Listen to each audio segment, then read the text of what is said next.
A sound just loud enough that can instantly grab people's attention. Like the sound of a whistle, for example. The sound of a whistle is loud, obnoxious, and it demands attention. A whistle is often thought of as a symbol of power or authority. You see drill sergeants using them, referees using them. When most people think about who uses a whistle, they think about coaches. Coaches are very important in the life of an athlete. They're both important to the team as a whole and to each individual athlete on that team. My coaches played a very important role in my life. They're one of the many molds that shaped me into the person who I am today. For a while now, I've been assisting girls' basketball camps, and I've also been assisting my little sister's soccer team. And I have to say, so far, I've really enjoyed myself. To teach and inspire are two of the many jobs I face as being a coach, and my favorite of the jobs is to motivate. I love to motivate. My overall goal of this entire journey to become a coach is to become a coach as great as my dad was. My dad coached my community soccer team for 6 years alongside Tony Aponte, his assistant, and they were two of the best coaches I could ever ask for. They were great. They really knew how to bring fun to the table, and they also they know how to make us run. But it made me see the importance of conditioning.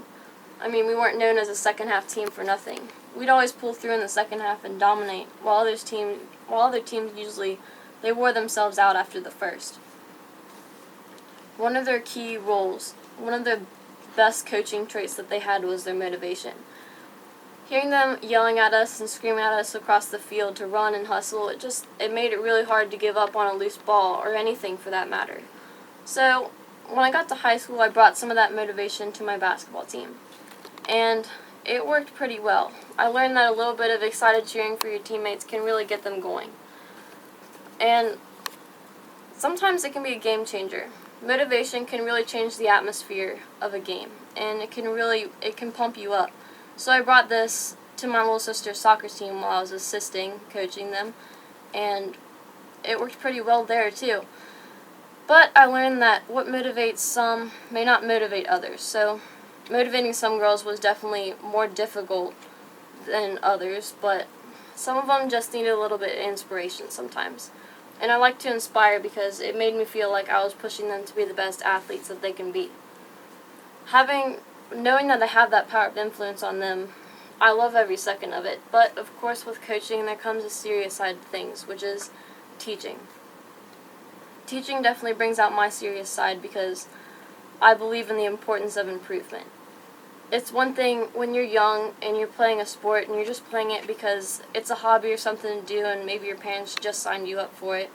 And it's another thing if you're playing that sport and you love that sport you're playing and you want to continue playing that sport throughout high school and college.